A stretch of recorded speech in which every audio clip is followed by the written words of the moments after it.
ang topic na gihatag ni Pastor sa ako was to preach or teach about Purim. Okay, so Purim, how many of you have any idea unsa ang Purim or nadungog na ninyo? Kinsay wala pa, okay lang, dili ta mo. Okay lang kung wala. Yeah, it's good so that I also know no kung unsang level ako ang approach sa pag-share sa message. So last Monday evening, no, eve sa feast of Purim. Ang Purim, isa na siya ka-feast, ka-festival na gina-celebrate, ginasaulog sa mga Hudyo, sa mga Israeli, Jewish people, even all over the world. So, ang kanisya na festival, makita ni siya sa, kung nakabasa na mo sa Book of Esther, kinsay kabalo na sa Book of Esther sa Old Testament, it's a historical account that's composed of only 10 chapters. So 10 lang ka chapters, pwede niyo basahon in one sitting because it's really a story. No, kung giunsa sa Ginoo pag-deliver or pagluwas sa iyang katawhan while they were exiled in Persia. So Persia right now, naani siya sa balita. Unsa man ang Persia karon? Iran. So it's modern day Iran. Now, to lay down the foundation of this message, tatagan lang ta mo brief summary. No, dili nato basahon ang 10 chapters kay basig maugmaan ta. Ato walang i-summarize sa inyo ang Book of Esther. But when you go home, I encourage you basahan ninyo ang Book of Esther. No, aside that we hear the preaching, there is sa platform, I encourage you to really be in the Word and allow the Holy Spirit to teach you directly. Okay? So the story of Purim, nagsugod ni siya katong panahon. No? Ang Israel, ang Jewish people, gi-exile sila. Gipalaya sila sa Ginoo, gikan sa yuta, sa Israel. Why? Because they were disobedient. So asa sila, gikatag sila sa mga laing-laing nasod. And this time, in history, most of them naadto sa Persia, which is now, again, modern-day Iran. Ug ang hari katong panahon na, siya si King Xerxes, or other versions in your Bible can say Ahasuerus, but let's use Xerxes, no, kay murag masayon man i-pronounce. So si King Xerxes, no, siya ang hari. And that time, the Persian Empire, mao tong pinaka-powerful na empire, naging harian sa ikatunga panahon. So si King Xerxes, siya ang pinakagamhanan sa tanang kalibutan. Kadto.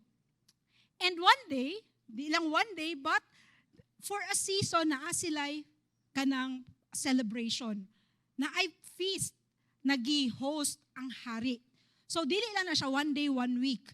No, Bible scholars say that pag magpista ang mga hari sa una, it will go on for months, weeks even. So ing anak ka lavish, ing anak ka bongga. Pag ang hari sa una magpatawag og party, di ba? So what happened was during the duration of the party, ana siya, oy, nahinumdum na naman ay ko'y Reyna. Matawag na ako Reyna. Ang pangalan sa Reyna si Queen Vashti.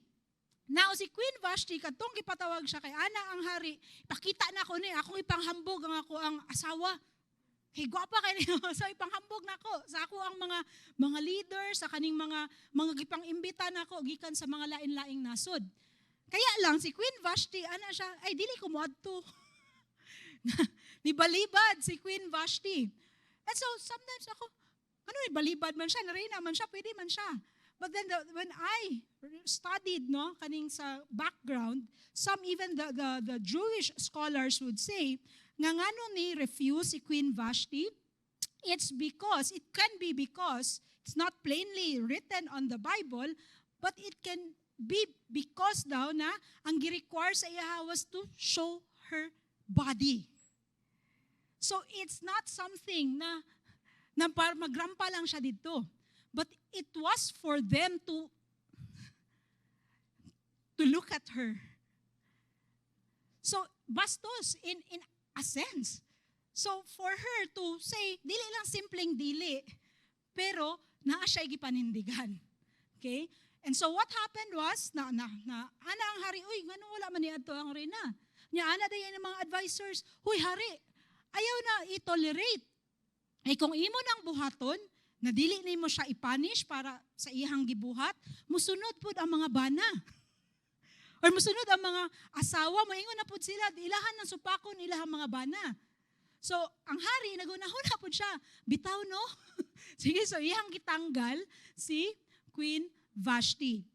Wala niya gipapatay, pero iyang gitanggal. Now, karon, ana siya, wala na ko'y reyna. So, unsay gibuhat? Sige, mag-pageant ta.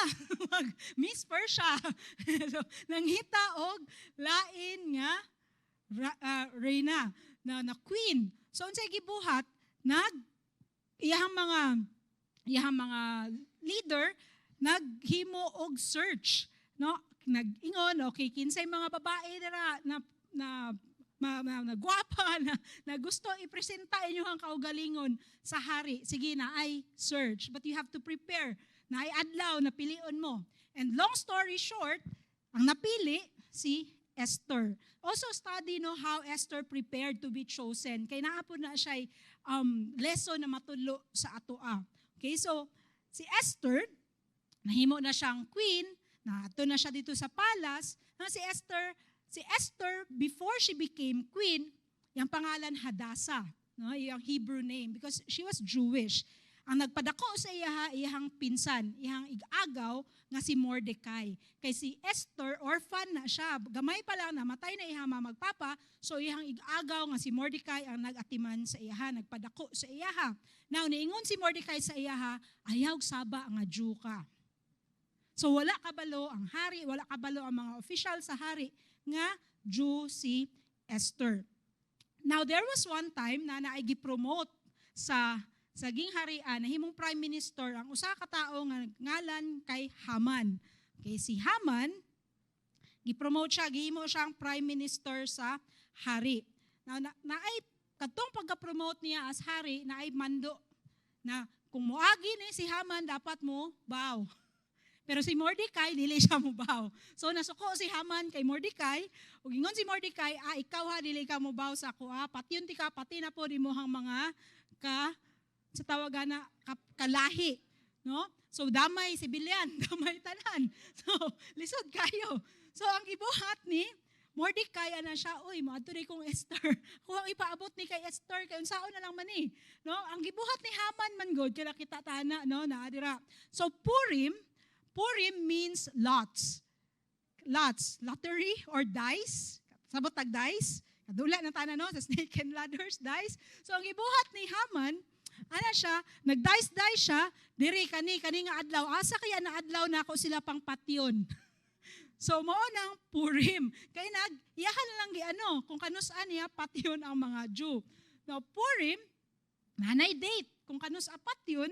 Pero unsay gibuhat ni Mordecai, niduol siya dito kay Esther. Esther, kinahanglan nato ni buhatag pamaagi. Kay kung dili, mga matay tang tanan. Habi ni mo, okay ka dira, pero dili. So, they did something. I'll share that later on, unsay ilang gipang buhat. And then God gave them victory over Haman and over their enemies. Kasi mga gusto mo patay sa ilaha. And at great risk, no? Niadto si Esther sa hari para mabaliktad ang ang dapat unta mahitabo sa ilaha. So mauna karon, even after many generations, ang mga Jewish people, grabe na sila ka-wild mag-celebrate sa Purim. Mag-costume na sila, tanan murag kumbaga kung sa kalibutan pa Halloween, pero sa ilaha mao na ilaha. Purim, tanang binuang na costume, niya naa sila ka ng kaunon nga cookie nga shape og ears, hamantashen, pangalan nila hamantashen, shape sa ears, kaysa ilaha they're mocking Haman, Haman, napildi ka na mo sa una. And Purim is the only time na even among the religious Jews, it's the only time na pwede sila maghubog. To the point nga dili na sila katindog. Sugtan sila sa ilang rabay na maging ana because as a nation, ana ilang pag-celebrate sa kung unsa ang wala na hitabo sa ilaha. So it's such kumbaga festive season for them, no? Because in studying this feast atong makita na God protects His people. And you know what? The book of Esther, sugdan ninyo sa chapter 1 hangtod sa chapter 10, dili ninyo makita ang pangalan sa Ginoo. Not even once is God mentioned in the whole book of Esther. But it doesn't mean nga wala nilihok ang Ginoo sa ilahang sitwasyon. Now, karong tuig sa Purim, dito sa Israel, ug sa tibuok kalibutan, it's like Purim 2.0. Murag version 2. What happened, di ba? Last week, unsay gibuhat sa Israel? Ilahang atake ang Iran. Because there's a threat, no? Maunang karon na ay gira, na ay bunumbahay, na ay mga missiles ng lupa dito sa Middle East because Israel did what they had to do. Okay? So most of us are aware what's happening right now sa Israel. No, and naani epekto sa ato, mingon man tag di maabot ang missile diri but sa atong ekonomiya pwede ta maapektuhan, di ba? Na mga sa balita ron, mutaas na pud ang mga gasoline prices, unya magsunod na pud ana ang mga pamaliton. Pero yes, mag-andam ta pero dili ta mahadlok. Prepare but don't live in fear because God is faithful. Atiman po sa ato. Daghan naman tag-krisis giagian sa kalibutan, pero mula hutay gihapon ang katawhan sa Ginoo. Amen? Amen. So, karon no, ako I will not talk about Purim like kung sa ang Purim, history sa Purim, or prophecy ba. Ito na lang mo kay Brother Amir Sarfati para sa mga updates. Pero I want to talk about Purim kung unsaon nato in a spiritual sense, no? Unsaon nato ni pagsabot nga feast in line sa kung kinsa ta isip mga anak sa Ginoo. Because naay mga spiritual lessons na pwede nato ma-apply isip mga disipulo ni Jesus karon sa ato ang generation. So, as I've mentioned a while ago, di nato makita ang pangalan sa Ginoo sa Book of Esther, but it doesn't mean nga wala siya dito or wala tay matun-an gikan ani. Now, ang title sa ako ang message karon is Purim, the divine reversals and redeeming family lines. No, na ay pagbaliktad nga ang Ginoo lang makabuhat. O pag-redeem, sa manang redeem kung sa by paglukat, lukat, marponchap, no? Lukaton imuhang family line, di ba? So na ay buhaton ang Ginoo kung ato alang ning tan-awon og tarong ug dawaton nato ni. So let's pray. Father, thank you so much, God, Lord, for this opportunity. Na Lord, ako ang ma-share ang message na imong gihatag, Lord God. Salamat, Lord, sa imong kaayo. Salamat, Lord God, kay ikaw, Lord, kanunay nga kauban namo. Even, Lord God, sa sangyaw sa imong pulong. Kabalo ko, Lord, nga ikaw, Lord, ang maghatag, Lord, ug kaalam sa amo ang tanan para, Lord, maka-respond mi, makatubag mi, Lord, ug tarong, Lord God, especially sa mga panahon, Lord, nga mabutang mi sa mga kalisdanan, sa mga pagsulay. I know, Lord God, na ikaw, Lord, pinaagi sa imong pulong, mao ang magdasig sa amo ug maghatag sa amo og paglaom sa mga panahon, Lord God, nga naay mga panghitabo nga dili maayo. Salamat, Lord God, and Lord, I yield myself to you. I know, God, that you have given me the grace to speak well, but Lord, I know that it is only with your power that this word will be effective in the lives of your people.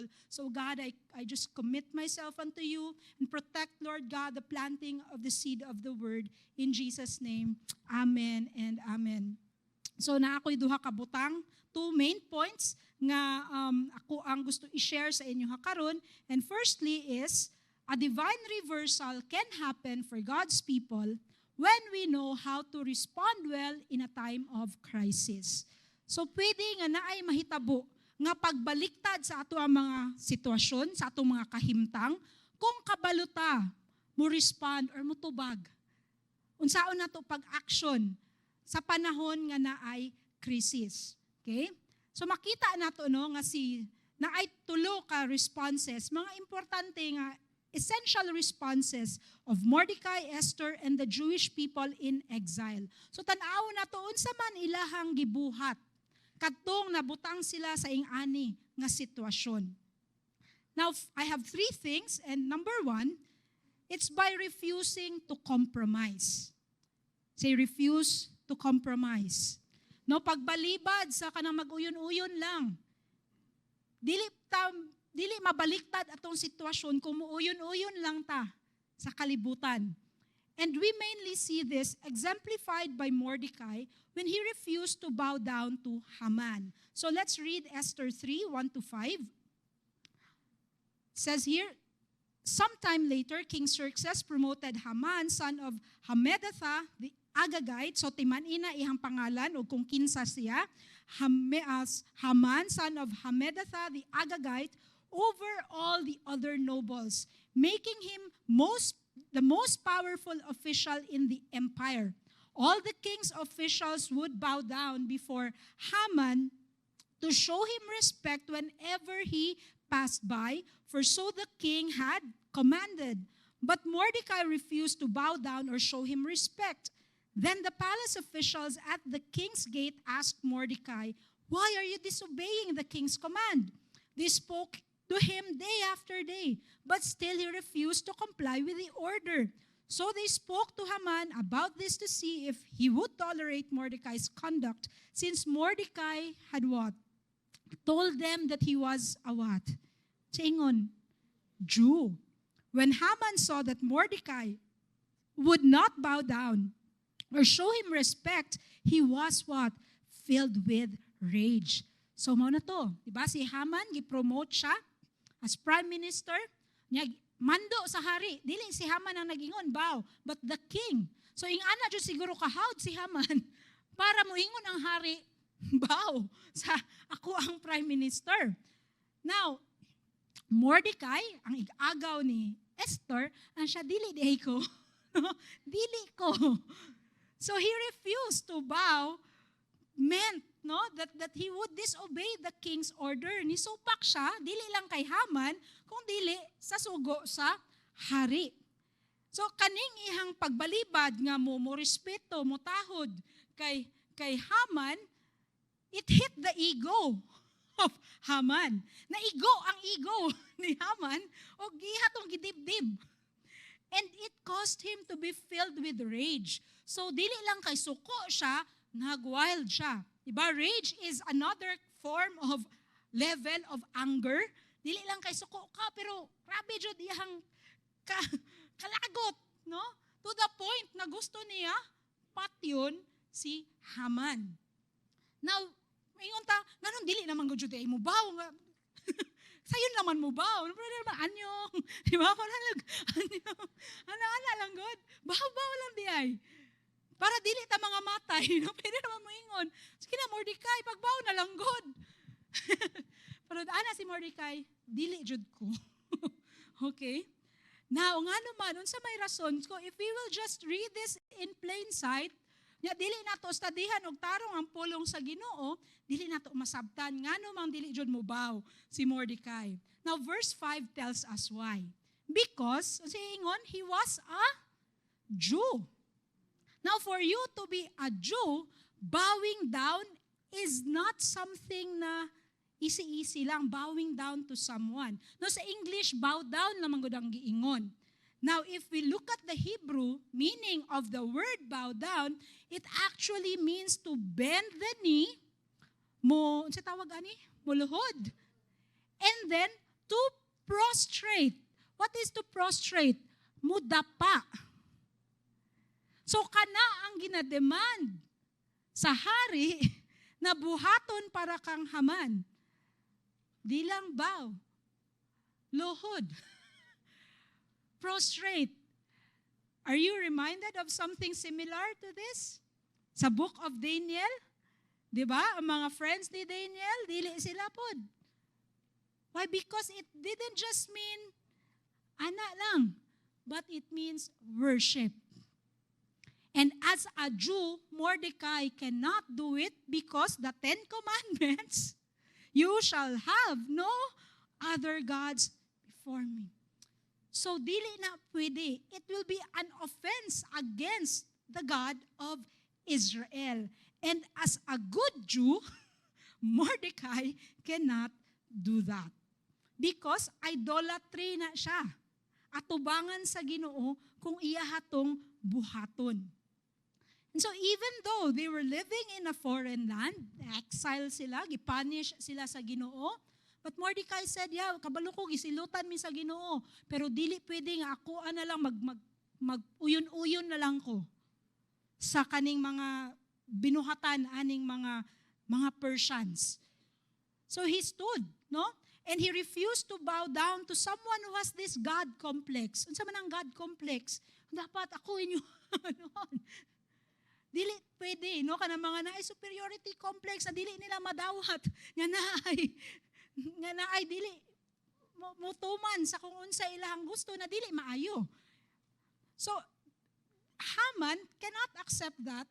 And so Mordecai's life and the life of the Jewish people were at risk. Now, like Mordecai and like Esther, kita karon sa ato ang generation, no, we face the same challenge. Ba? Naapoy mga temptation sa ato Tama ba? No? Kita mauyon ta sa kung unsay gusto sa kalibutan. The world, the culture of the world wants us to bow down. To say, okay lang mana. Anyway, uso naman na karon. Diba? O kaya, ano na mo, kanang out of style na mo. Ana ang rason sa kalibutan o sa mga mo compromise sa ilahang convictions. Now, this comes in many forms, diba? Peer pressure, especially sa mga young people, grabe ang peer pressure. And we conform to the pattern of this world.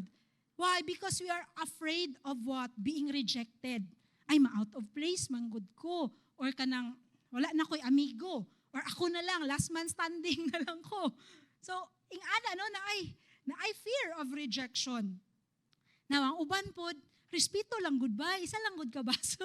No? Ingana ba? No, isa lang ka stick. Pero, wala ka kabalo sa imuhang pag-uyon, na wala na ni grabe na rin, nakakabaloon sa pagawas. So, you have to stand sa imuhang conviction. Now, dili ta mo ingon, ay bawal magud sa mo simbahan. No, mao nang uban, ay ingana day ang Kristohanon daghan kay bawal. Please, we have to know why we stand for what we stand for. Dili lang kay mo ingon tagbawal ay masuko magud mong pastor. Okay, ay matanggal ko sa ministry. Dili man na ingana. You have to know why you are standing for holiness. No, kay gusto nimo malipay ang Ginoo sa imuha. Gusto nimo na magkinabuhi ka na ang blessing sa Ginoo. It's not because kay bawal, but because kabalo ka that's not good for me. Or that's not good for my family. So dili na ako na siya buhaton, dili lang ko muuban sa ingana. Kay dili man na siya para sa ako No, kay gibag-o naman ko mao man akong kinabuhi sa una. Dili na nako na balikan. So you got to know why. Unsa imuhang conviction, your personal conviction. Okay?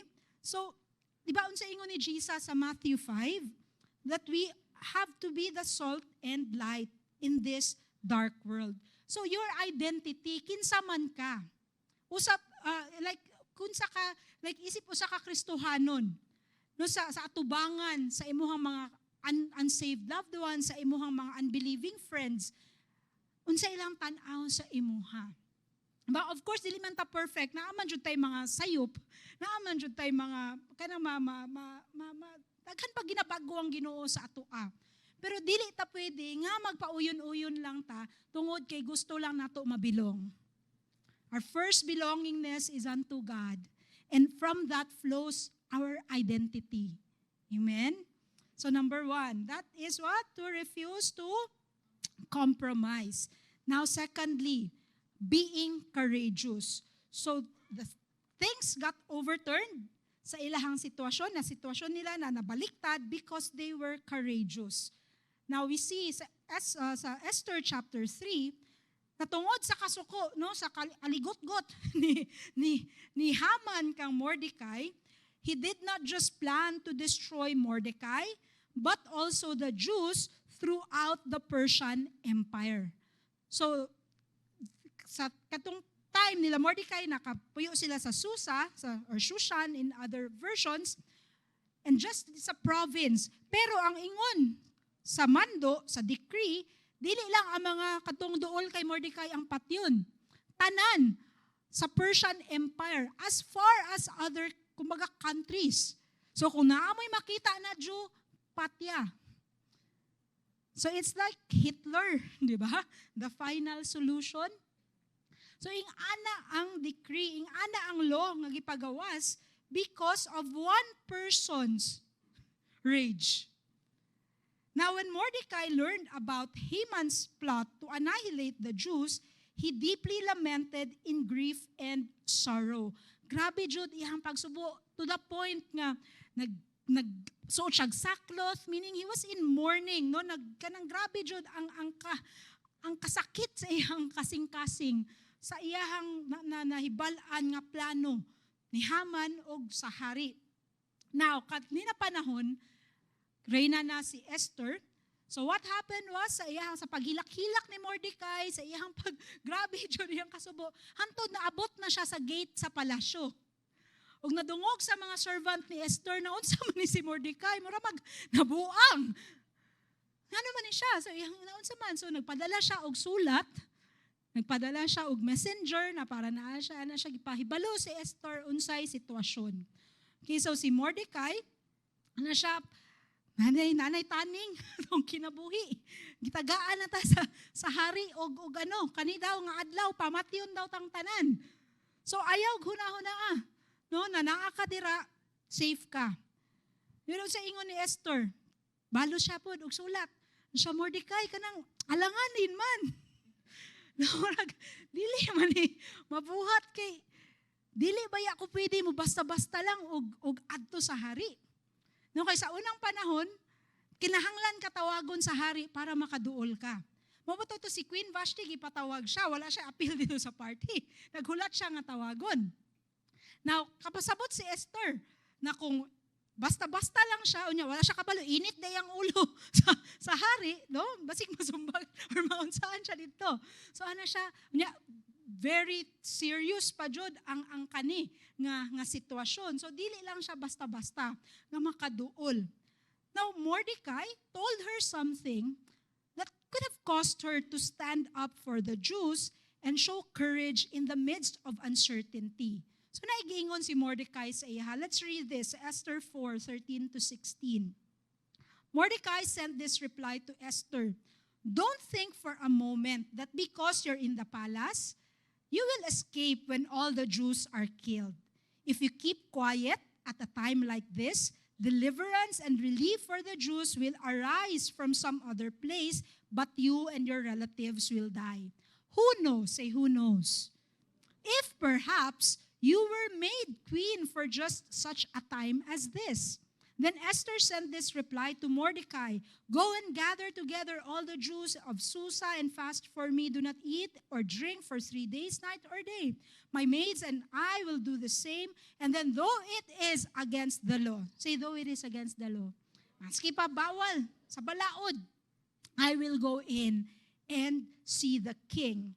And if I must die, I must die. Kung patyon ko, edi patay. No? Now the courage, no, medyo nagduha-duha man si Esther sa sinugdanan, but something shifted in her after what Mordecai told her. Nung sa ingon ni Mordecai, na mas nasabtan niya nga nung nahimo siyang reyna, who knows? Who knows?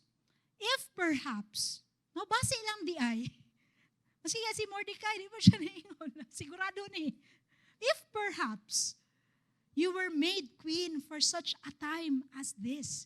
Gihatagan ka ana nga posisyon para kani nga panahon nga naata na ay purpose.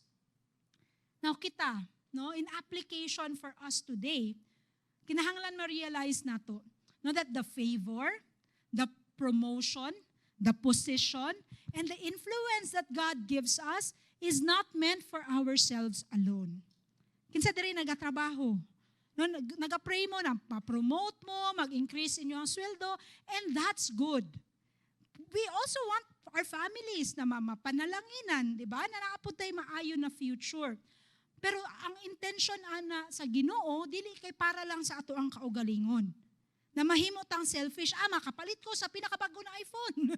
I mean, wala problema, go for it. Pero nganong naakadira, nganong gitpaboran ka sa Ginoo? Gitagaan ka og promotion because there's a purpose. We have to use our influence for the greater good. And you know what? Even if it costs us our positions, we need to discern the times. Na Lord, nganong si purpose? Ani, nga gitagaan ko nimo ani nga power, nga position. And then when there's an imminent danger, kabalo ka, ops na ay something nga dili maayo, nga makadaot. You don't have to play safe and just keep quiet.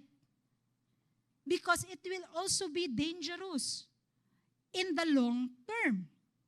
When Jesus said sa Matthew 5, sa Sermon on the Mount, that His followers are the salt of the earth, kadungog taana, ingon si Jesus, you are the salt, you are the light of the earth. Ba ingon ni Jesus, kita na. Ingon siya, ingana mo, dapat. What is salt of the earth? Sa manang salt, kinsay nagaluto diri. Lami ba ang pagkaon pag walay asin? Na kung syempre kung may mga sakit, mga high blood, ito alang sang gamay-gamay yun. Pero, di ba, kung walay asin, walay lami ang pagkaon. So when Jesus said that you are the salt of the earth, kita ang maghatag og flavor, og good flavor sa kalibutan. Good influence sa kalibutan. And we are that, and even salt in the ancient times, it was used for medication. So kita po ang maghatag, magtabang og hatag og kamaayuhan sa ato ang palibot. So Jesus said, you are the salt of the earth. Now, kung mawala imuhang kaparat, kasalty, sa ingon ni Jesus, ilabay ka. So kung dili nimo gamiton nimong influence para sa kaayuhan sa ubang tao, tanggalon ka. Because you're like, dili na ka helpful. No? So, kita, magunahuna ta, Lord, unsa pa man akong bili diri sa among kumpanya. Dili pwede na maguban-uban lang ta. Unya, dili na to ma-influence ang ubang tao para sa kaayuhan. So we need, no? Especially right now, we need to, kumbaga, display our saltiness and let God use our God-given influence, especially to save others from eternal annihilation. Now, when we say annihilation, meaning i-wipe out, mo nang gusto buhaton sa Iran, mo nang gusto buhaton nila sa Israel karon. At ingon man kita di kay maski wala man ta sa gera na ayawa na gusto mo daot sa tong kinabuhi. John 10:10, di ba? The devil comes to what? To steal, to kill, and destroy. So, dili ta maingon na okay lang man akong kinabuhi because at some point the devil wants to destroy us. And dili lang kita pati ang mga tao sa ato ang palibot. That's why now is the time na atong gamiton atong pagkakristohanon. Atong pagkaluwas, na maluwas po ang ubang tao, that we snatch them out of the fire and point them to whom? To Jesus. No, this is how we win the world. Yes, we preach the gospel, but it's also by how we live, by how we talk, by how we act, but by how we love one another. That's how we influence the world for the good. For such a time as this, when time is running out, no, di na tamaingon ay hapit na bitaw mag-rapture, ma-rapture bitaw ko. No, kanang kita lang, atong kaugalingon lang, atong huna-hunaon. We got to be courageous sa ato ang pagtuo. Naaman kay gituuhan. And yes, it will be challenged. No, I shared this last night, no, grabe ang anti-Semitism karon in some parts of Mindanao. Just one group na abot nga saag siya sa ako ang feed. Somewhere kanang tourist ro na daghan kay Jew, and there's a threat even to them. Ako, Lord, is happening even here sa amua. And us standing with Israel, us declaring the gospel, naadjoy dili malipay ana. Firstly, number one, ang yawa. But also people who are influenced by the devil, who are on his side, would want to do bad things to people who stand for their convictions. Now, we live in such a time as that. Now, again, prophecy, you look at God's prophetic calendar, hapit na jud ta, naa naman ta sa end times, naa na ta sa end days, kumbaga, the last hour. So dili kani ang panahon nga magpabilin ta na hilom sa atong pagtuo. The more na dapat ta maging seryoso sa atong pagkakristohanon, because in that sense, kung seryoso ta sa atong pagkakristohanon, dili na to ikaulaw ang musangyaw. No? Because nakita naman sa ubang tao na kanima masaligan ako niyang ginaingon. So by our lives, mapakita na to sa uban na tinuod ang atoang gituuhan. Amen? So we can preach about Jesus, the power of His resurrection, so that sila po maka-experience sa kaluwasan. Amen ba? Namoy natunan? Okay, so number 3. Now, first is you refuse to compromise. Number 2, be courageous, magmaisugon. And number 3, humility and dependence on God by fasting and praying. So humility, ang pagkamapaubsanon o masaligon sa Dios agi sa puasa o pag-ampo. Now, even though, again, na ang pangalan sa Ginoo wala gi mention anywhere in the book of Esther, that doesn't mean nga the Jews did not recognize their dependence on Him. No, because for you to pray and to fast, meaning, nagtuo ka nga na ay Ginoo. Okay? So Mordecai, Esther, and all the Jews responded to the threat by humbling themselves as a group of people and not just individually. So we see this, Esther 4:3. And as news of the king's decree reached all the provinces, there was what? Great mourning among the Jews. They fasted, wept, and wailed, and many people lay in burlap and ashes. And then 4:15 to 16. Esther sent this reply to Mordecai, go and gather together all the Jews of Susa and fast for me. Do not eat or drink for 3 days, night or day. My maids and I will do the same. So when they learned about, hala, pamatyon na ta. Lingon lang ba sila? Sige, magulat na lang ta na manuktok. Wala. Of course, they were threatened, they were afraid, pero wala lang sila naglingkod, nagulat na naay mo patay sa ilaha. They humbled themselves. Okay, Lord, and in humility, there's repentance. Okay, Lord, kabalumi nga, anong naami diri nga sitwasyon, anong naami sa Persia, kay gidisobey ka na mo, dito sa Israel, munang naami karon, ingani among kahimtang. So Lord, kaluy imi. And dili mi mo kaon, Lord, hantod makakita ami og breakthrough. Kita ba ing anak ba ta? Or pag naatay da kong problema, atong tendency, i-deny na to. Mag-Facebook lang ko, doom scrolling lang ko. Hantod, mabago raman siguro. What's our response when we are threatened with such a grave threat like this, no? Kita maybe, and God forbid na maabot ta sa point na ato ang kinabuhi, ang ato ang kinahanglan, i-sacrifice, no, para sa gospel. But we have brothers and sisters all over the world who are in that state right now. Kita, because we have freedom, we are comfortable, no, unsa man, maghulat lang pud bata na naanay problema para mag-humble down ta, atubangan sa Ginoo. No, let's be proactive. Dili nang reactive ta. Pag naanay problema, dito na ta magkaguliyang sa may buhaton. But if ato ang iandam, daan atong spirito, ato ang mga kasing-kasing, no?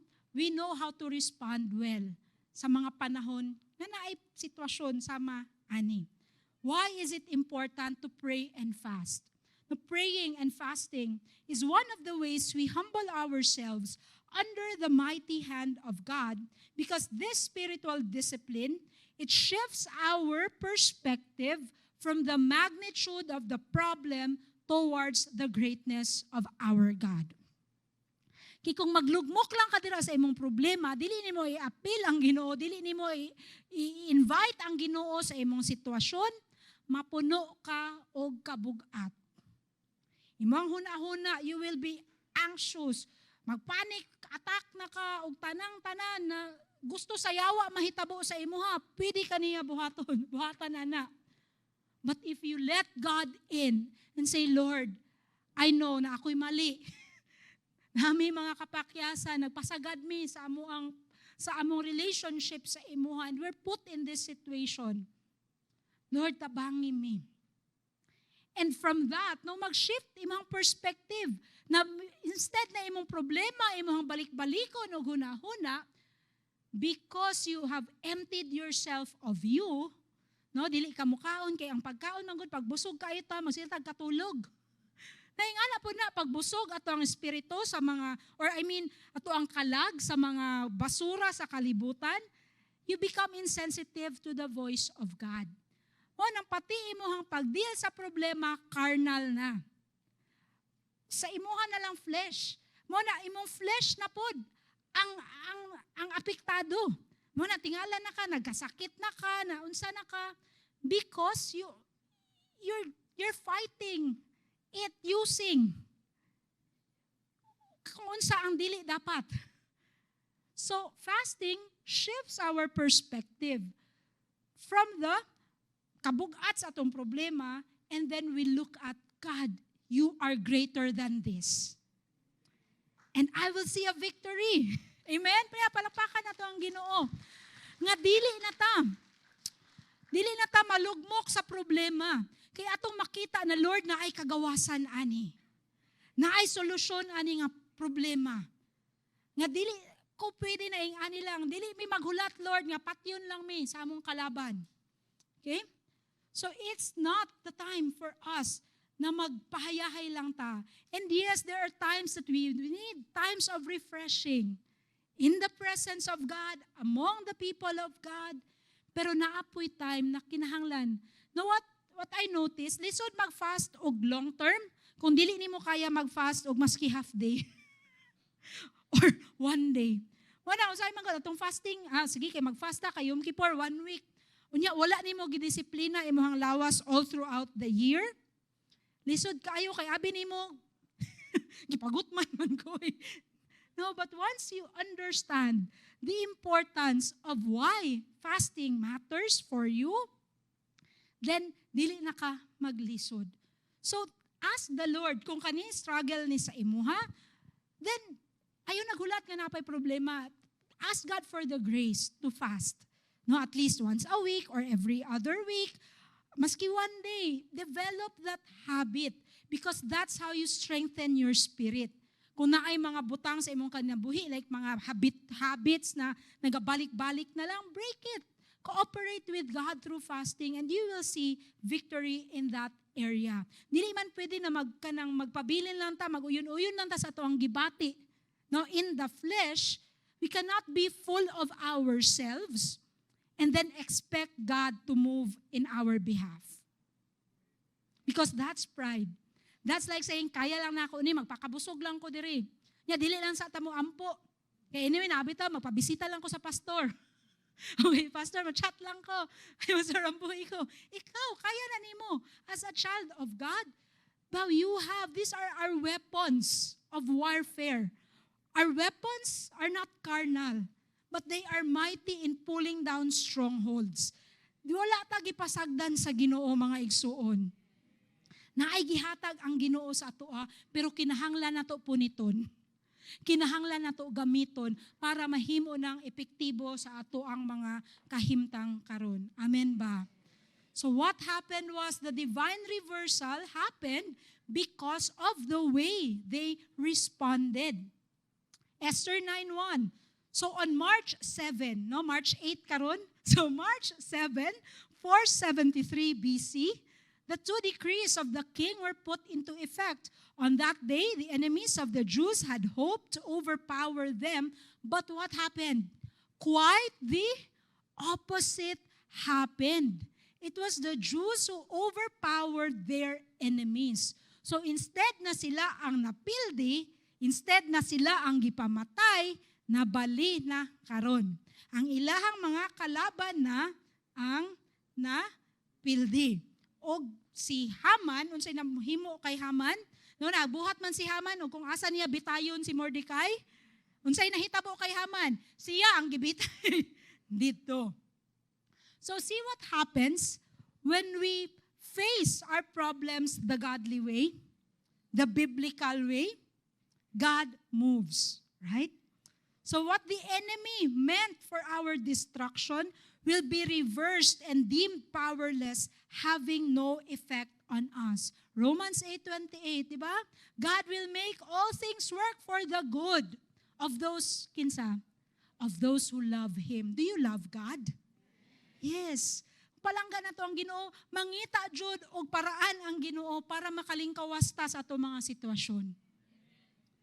Pero kinahanglan pod sakto ang atoang kasing-kasing, sakto ta atubangan sa Ginoo ug unsa iyang ginapabuhat sa atoa atong buhaton. So let's respond in a godly way because that's the sure way for God to fight the battle on our behalf. Ba? This is how we fight our battles. This is how I fight my battles. That even yes, you're surrounded with enemies, you know that you will make it because God is faithful. Amen? Amen. So, namoy nakatunan sa first point.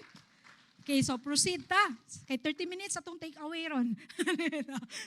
Secondly, another lesson we can learn and apply from the Feast of Purim today is that God can give His people another chance to respond differently even after a failure. Pila diri sa inyo nag-fail na mo? Ako 2 hands. I have 2 hands. No? Kitang tanan, naka-experience ta, na napakyas ta. No? Nag-fail ta. And even small failures, napoy, big failures that really affected us. But you know what? If we just know how to respond after failure, we can be given another chance by God. Sa ingon sa Lamentations 3, that His mercies are new every morning. His compassions fail not. Every morning, pwede ta maghulat sa kaluoy sa Ginoo para sa atoa. Now, before we talk about how this redemption can happen, atong tan-awon, unsa may ugat. Asa man jud nag-ugat ang kalagot ni Haman? Nganong suko man jud kayo ni siya? Nganong triggered sa mga millennials paron Gen Z triggered? Nganong triggered man kaayo si Haman? Nganong to the point nga pamatyon man jud niya tanan na mga Jew dito sa Persia. Now Haman's rage against the Jews was not only because of Mordecai's refusal to bow down to him, but it was something generational. Say generational. No? Generation sa una pa. Naiugat ang iyang kalagot kay Haman o sa Jewish people. Now the reason is not openly mentioned sa book of Esther, but this is hidden in how Haman was introduced with regard to his family background. So tanaw na to ang background. Asa man ni? That's why I told you a while ago, remember, nganong giunsa siya pag-describe. Esther 3:1. Sometime later, King Xerxes promoted Haman, son of Hammedatha, the what? Kinsa si Haman? The Agagite, son of Hammedatha, the Agagite, over all the other nobles, making him the most powerful official in the empire. So kung tanawan nato, si Haman, dili siya Persian. Dili siya native na Persian. But he rose to the ranks, wala ta kabalo ko, unsa siya kahawd, to the point na ang hari mo ingon, okay, himuon na tikang prime minister. So he rose to that even though, kumbaga, nakita sa hari na worthy siya of the promotion. But because of his root na sa iyang heart na wala na deal, generation after generation, now it's bearing fruit in his life. Now, who was he? Haman, the Agagite, si King Agag. No, he was not Persian by blood, but he was an Amalekite. Say Amalekite. No, Amalekite, kaning Amalekite, they were a nomadic tribe. And the first nation, tima nini, sila ang una nga nasod nga nilaban sa Israel after they were pulled by God out of Egypt. So sila ang unang kalaban sa Israel dito sa wilderness. And they were so cruel. Why? Because they attacked Israel when Israel was at her weakest. Itong kapoy kayang Israel sa wilderness, unya nakakita og chance ang mga Amalekite sa atuan niya silang dauton kay luya sila.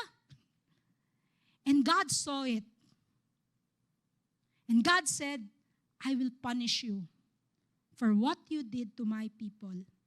Unfair ang laban. Dili kusgan ako mga katawhan katong iminyo silang gisamok-samok. And so God said, someday, I will let you pay back sa kung unsa inyo ang gibuhat. And once upon a time, ang Israel nangayo og hari, gusto sila o kani, tagay mig hari, kay ubang nasod ay hari, kapat kami pod. Sakitan ang Ginoo ato, kay ako di ay. Di ba? Ang Ginoo ako di ay, dili mo satisfied sa ako, Pero nangayo man sila hari. So mato, ingon ang Ginoo, sige Samuel, pili og hatag hari. And he chose King Saul. Saul was the one that God assigned to finish the job for the Amalekites. So ang giingnan si King Saul through Samuel, destroy them as a form of God's divine judgment for how they treated my people. However, diri na napakyas si King Saul.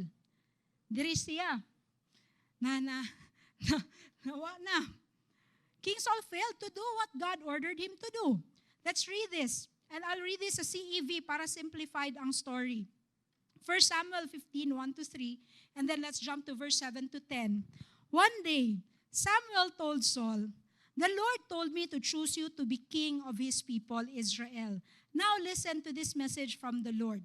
When the Israelites were on their way out of Egypt, the nation of Amalek attacked them.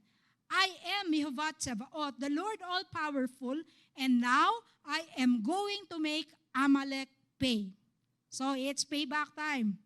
Go and attack the Amalekites, destroy them and what? Say sugo sa Ginoo?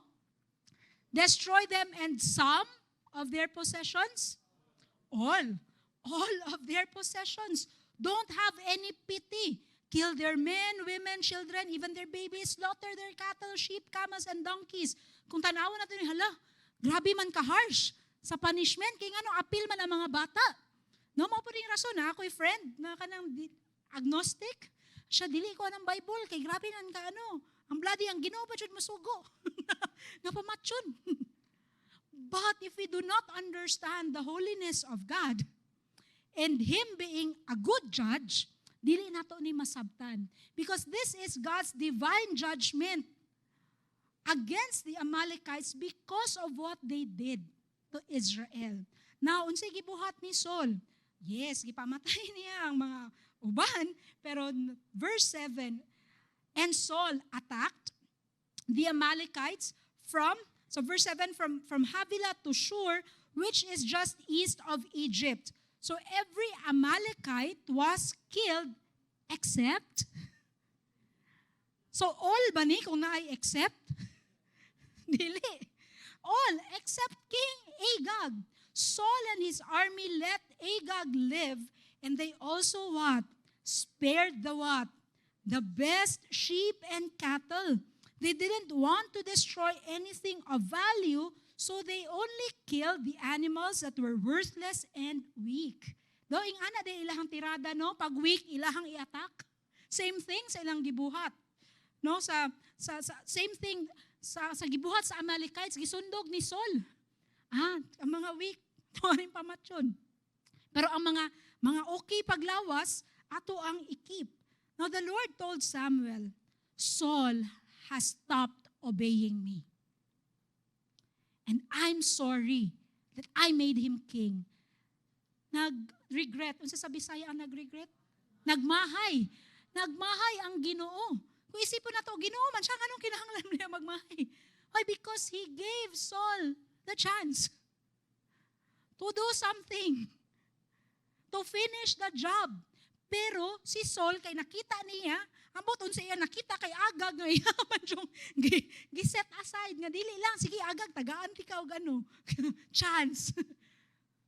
O kaya, uy, kaning karnero, okay man, pwede pa ni. Ato ala ni ano. So nagmahay ang Ginoo. And Samuel, the prophet, was very angry and he cried out in prayer to the Lord all night. Wala katulog si Samuel. Nagsigilan siya hilak. Lord, nga naman ni. And you see what the disobedience of Saul, ang sa effect ato. Saul did not follow God's instruction to the letter. And eventually, no, gibuhat man ni Samuel kung unsa ang tama, iyang siya mismo ang nipatay kay Agag. Pero naanay window of time for that disobedience to do something bad in the generations to come. Now, Saul's disobedience gave the seed of Amalek the opportunity to continue to harass God's people even after many generations. And this was, we see, personified in Haman, the Agagite. Di ba? Si King Agag and then si Haman, the Agagite. Esther 3:5-6. When Haman saw that Mordecai would not bow down or show him respect, he was filled with rage. He had learned of Mordecai's nationality. Jude ka ha? So he decided it was not enough to lay hands on Mordecai alone. Instead, he looked for a way to destroy all the Jews throughout the entire empire of Xerxes. So isn't this like the Holocaust? Diba? During the Holocaust, isa ka tao si Hitler because nasuko siya sa mga Jew kay pagkaning mga Jew di nato ni patyon sila ang mag-overpower. Na dili na ang Aryan race, ang ato ang kalahi, ang mahimong superpower sa kalibutan. So we see that. No, that same spirit is still here. Even karon sa mga ayatollah dito sa Iran. No, because of your nationality. Patyon ka.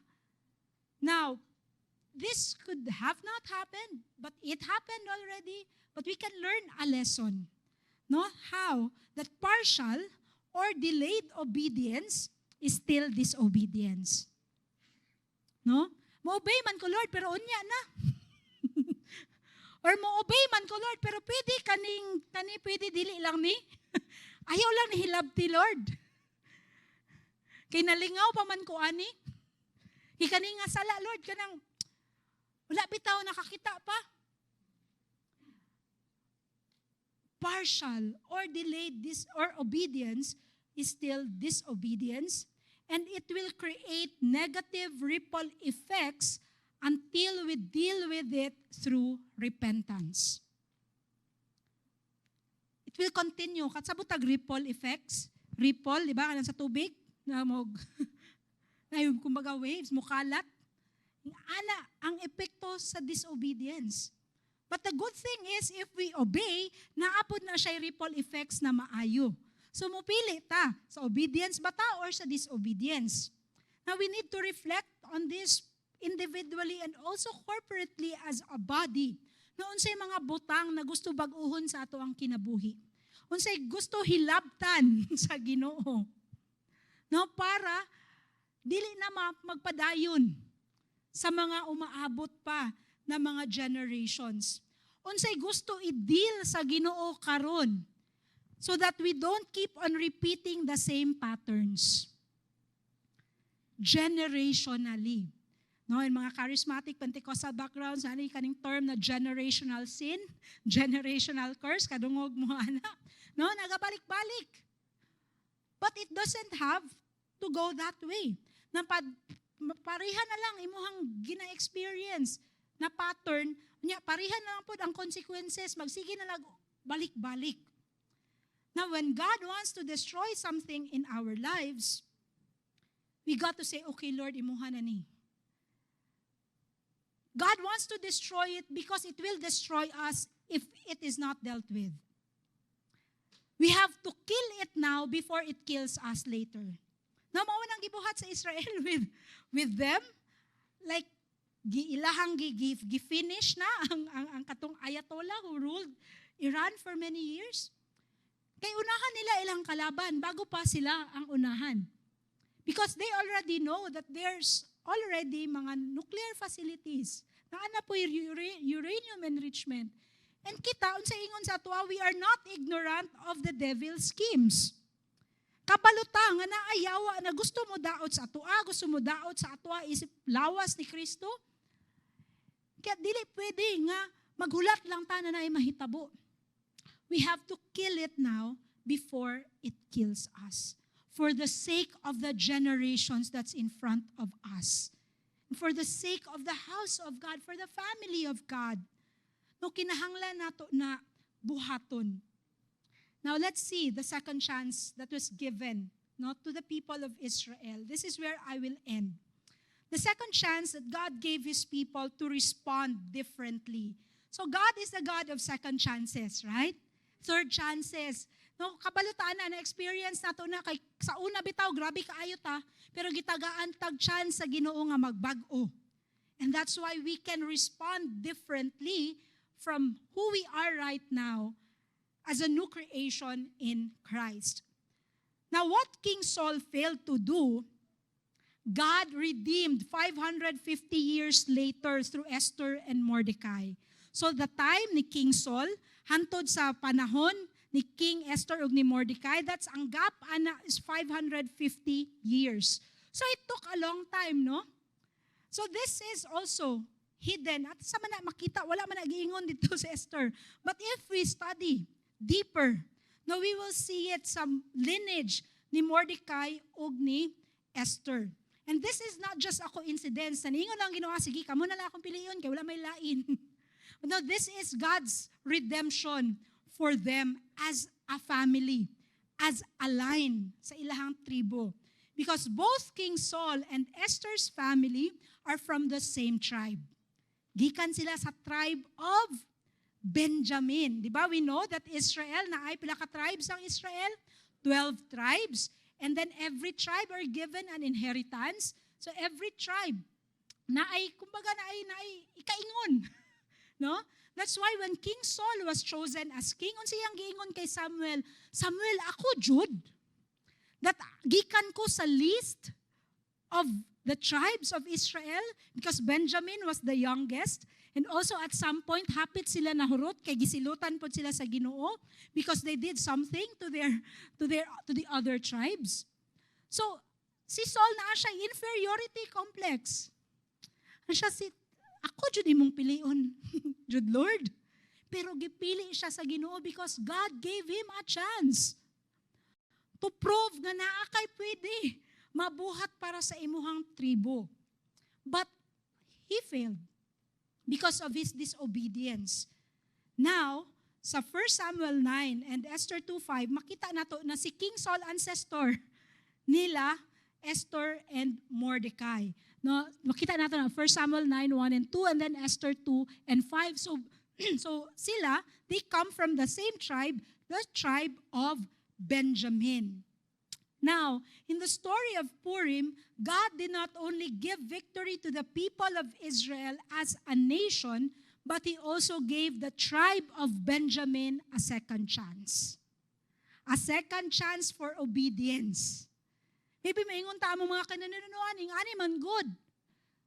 No, kani mga generational sins, ako mga una pa, no, na ay, mong pamilya, uso mga ingani nga bisyo. And yes, if it doesn't get repented of, it will keep on bearing fruit, bad fruit. Di ba? Bad root, bad fruit. Bitter root, bitter fruit. So, it will keep on. But God is saying here, okay, I want this. Na dili na ingana inyong tanaw sa inyong tribo, sa inyong pamilya, nga mga defeated mo. But I want to give you this chance to do it again. Giving you this chance. So, they did it. No, maybe in our family, let's reflect. No, makita nimo, I cannot say this for you, kaya kamo man na nakabalo sa inyong family background. You know, unsa to mga strongholds sa inyong family line? No? It can be adultery. It can be even ka na mga generational mo. Ingon man gud, naman gud sa among genes, mga high blood me or diabetic. Of course, lifestyle man po jud na, no? Pero dili nato na ang kunon. Because all of us, we are given an equal place, footing, dito ilalom sa krus ni Kristo. That when we accept the finished work of Christ on the cross, and we believe in the power of the resurrection, we can believe for a new beginning. Dili lang para sa ato ang kaugalingon, pero pwede po para sa ato ang mga pamilya. The curse can stop. It depends on how you respond. It depends on your attitude towards God. Even in the midst of the refiner's fire. Na dili mo gahi ato ang mga kasing-kasing pero mapahumok ta. Sa mga trials, sa mga testing sa ato ang faith, God will not allow those things para dauton ta. But He will allow those things to refine us. To make us even more like Jesus, so that we can display God's glory in this dark world. Now, the people in Persia, the Jewish people in Persia, they learned the lesson. So Esther 5:16, wala nila gikopya ang disobedience ni Saul. Esther 5:16, meanwhile the other Jews throughout the king's provinces had gathered together to defend their lives. They gained relief from all their enemies, killing 75,000 of those who hated them, but they what? They did not take any plunder. Dili pareha sa gibuhat sa ilahang lolo-lolo, nga gikuha ang, ato aning isave. Sa may rason ni Saul ato, ngano ihang gisave? Ang mga maayong pang mga kahimtang na mga livestock. Unsa iyang ingon, katong gi-confront na siya ni Samuel, ay ako man ning gisave, among gisave, kay para man namo ni panghalad sa Ginoo. Pero unsa ingon sa Ginoo, I don't need your sacrifice. I need your obedience. Maski pa ihatag ni mo kanan. Kung dili ka na ang gipangayo sa Ginoo, wala na siya'y epekto. Because God wants obedience. And I'm standing here right now with the fear of the Lord in my heart because we can all get it wrong. Kaya usahay, ato ajud, natay gusto mga i-preserve sa ato ang mga kinabuhi. Na gusto naman unta ipasurrender sa Ginoo. But because we want to hold on to it, dili na siya maayo para sa ato o para sa ato ang mga pamilya. So here, we see that okay, napakyas atong luluan na, dili na to buhaton. No? So they learn from the failure. So we also have to learn from the failure. Dili kay maingon man ta ing-ani namang good me. Dawaton na lang. No, we are a new creation. That's the power of the cross. That you can begin again. That you can have a Hanukkah, a new beginning in your life and for your family. It has to stop with you. It can stop with you. If you learn to choose the godly way, the biblical way to do things, how God wants it done. Right? Yes, we have to labor in our spiritual disciplines. Dili po pwede nga mudawat na lang taap. Okay lang, sagdan na lang ako akong pamilya, ingana na lang. Pero magbalik-balik na siya igsuon kung dili nato na siya atubangon o dili nato na siya isurrender sa Ginoo. So let's have that, no? Na Lord, search my heart. Even Lord, sa amo as a family, I encourage you, as a family, pray together and even reflect on this sermon. Lord, as a family, unsa among kinahanglan i-repent. So that the curse of poverty will stop. The curse of this sickness will stop. Daghan o kinahanglan bag-ohon ang Ginoo kay dili ta mahimong effective sa ato ang evangelism if daghan patag kinahanglan atimanon. It will drag us. That's why the writer sa book of Hebrews, sa Hebrews 12, unsay ingon, throw away everything that hinders And even the sin that so easily entangles you. Kana nagababag sa imuha, nganong dili man ka makalahutay sa imong pagkakristohanon. Munang maglisod ka. Munang kung naatay mga challenges or naay ka ng gusto ipabuhat ang Ginoo sa atoa, we will have this, okay ka, pero pag abot diri bugs. And I experienced that personally. My mentor in ministry told me that if there are unresolved issues in your life and you don't heal from that, maski unsaon nimo. There's this like glass ceiling na dili ka makalahutay kayo something will always pull you down. And you will self-sabotage. O dyan to akong ikahadlukan. Ako, Lord, tabangi ko. Because you will self-sabotage maski unsa kadako imong potential. Ug maski unsa kadako ang gifting sa Ginoo in your life, if you will not deal with what God wants to deal with. And we don't want to live like that. Amen ba? So God gives us chance after chance to make things right when we cooperate with Him. So just like what happened to the people, to the Jewish people in Persia, we can overcome the enemy. Amen? And sometimes our biggest enemy is not the devil, ang ato ang kaugalingon. Sakto ba? No, say, maglingkod na lang ang yawa, self-destruct na. Kaya dili man ta. Di man siya ta. So, pili ta.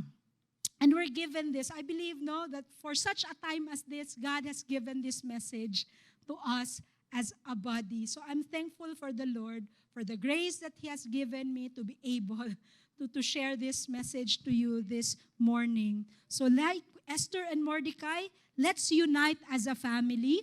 Sa ina na yung katapad, let's unite as a family.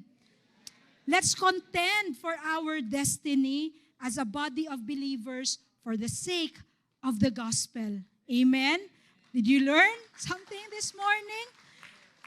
We will see victory in Jesus' name. Amen? Let's all